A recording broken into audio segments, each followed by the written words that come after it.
tenía niveles más altos de adiponectina comparado con el grupo que sí tenía.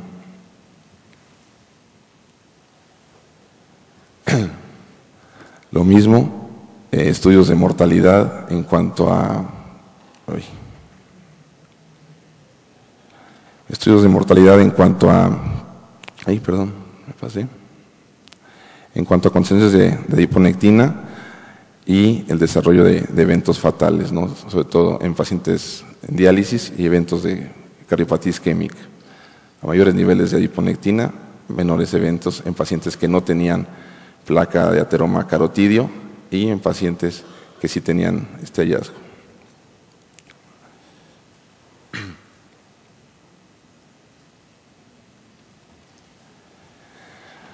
Entonces, ahora, ustedes están viendo en las diapositivas que pasé, en las 3 previas, que pareciera que el paciente con insuficiencia renal crónica tiene mucha adiponectina, ¿no? Y esto, por alguna razón, debería de ser bueno, como les dije cuando empecé a hablar de ello. Y parece que no, ¿no?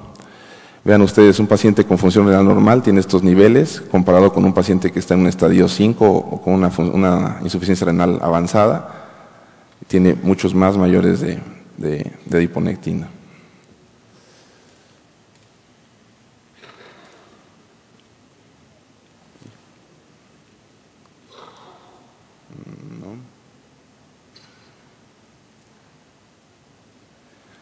Pero, sin embargo, se hicieron estudios donde vieron que los pacientes que tenían mayor cantidad de adiponectina, como en este grupo, pacientes en diálisis, se morían más versus los que tenían menos adiponectina. Entonces aquí ya no sé qué pasó, ¿no? Usted nos está diciendo que la adiponectina es buena y parece que no, porque los que tenían más aquí se están muriendo. Y así es, efectivamente así es, y ahorita les voy a explicar por qué.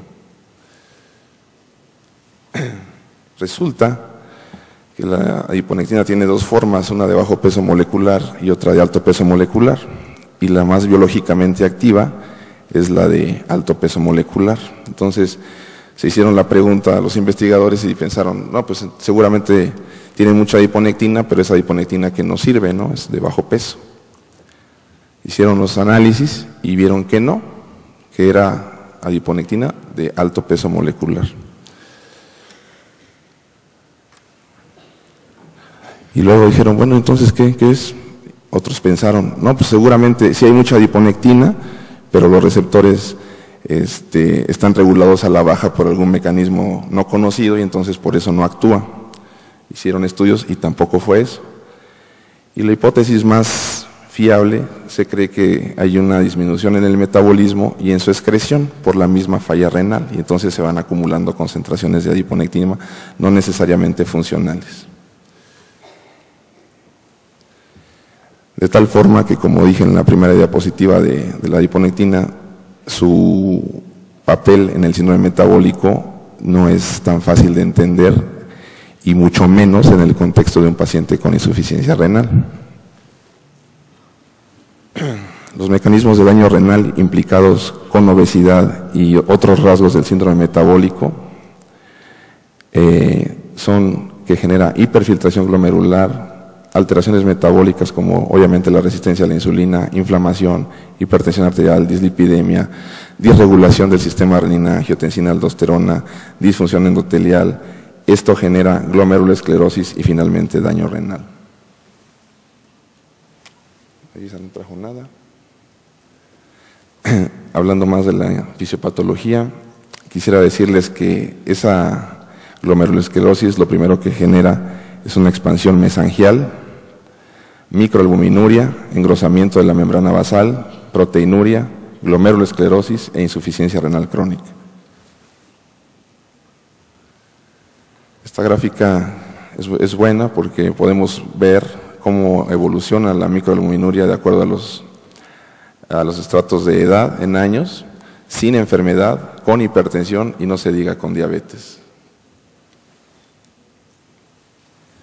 Esta es una imagen histológica, nada más la traje para enseñarles que esta es la lesión. Esto es una glomerulosclerosis focal y segmentaria y una proliferación de matriz mesangial y también atrofia tubular. Y esto, con el paso del tiempo, nos lleva a insuficiencia renal.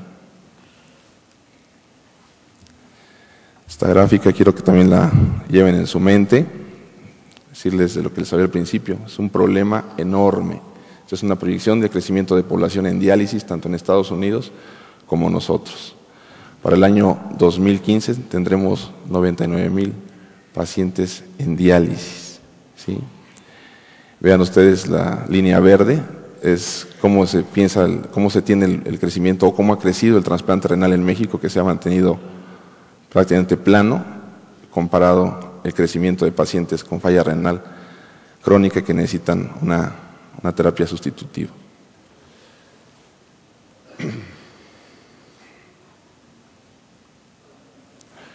En la unidad del grupo donde yo trabajo tenemos 744 pacientes en hemodiálisis. De ellos, el 44% tienen diabetes mellitus y un 20% hipertensión arterial.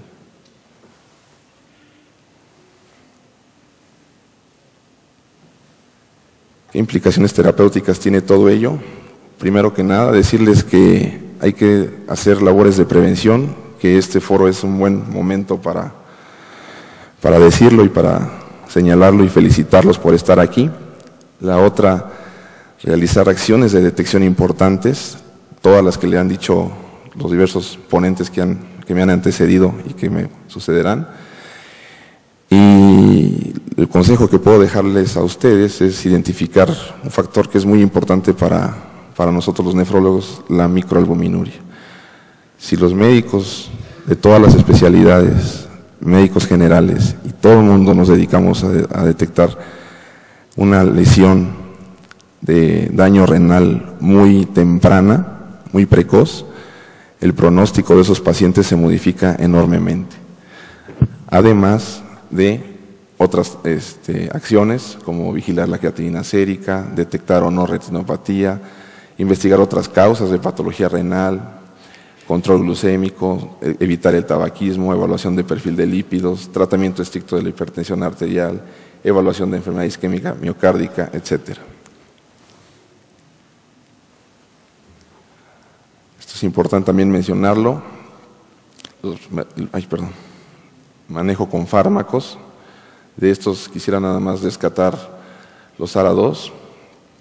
Se han hecho estudios ya muy importantes y esto ya está perfectamente comprobado que los ARA2 son medicamentos eficaces para mejorar aspectos de proteinuria, incluso glucosa, concentraciones de insulina, índice de HOMA, etc. Entonces, por ningún motivo dejen de darlos si identifican un paciente que necesita tratamiento. Todos estos estudios lo respaldan. Igual, hacer un manejo integral, yo creo que para eso nos sirve este tipo de abordajes. Tratar la obesidad, la intolerancia a la diabetes, manejo de hipertensión arterial si existe, dislipidemia, hipercoagulabilidad, evaluación nutricional. Si sigue progresando el daño a estadios más avanzados, estadio 3, 4, esto se aumenta, se agregan manejos especiales para el síndrome anémico como eritropoyetina, complejo B, ácido fólico, sulfato ferroso y manejo para las alteraciones en el metabolismo de calcio y fósforo. Finalmente en el estadio 5 es lo mismo, pero pegado a una máquina de hemodiálisis o a diálisis peritoneal. ¿Qué conclusiones podemos tener?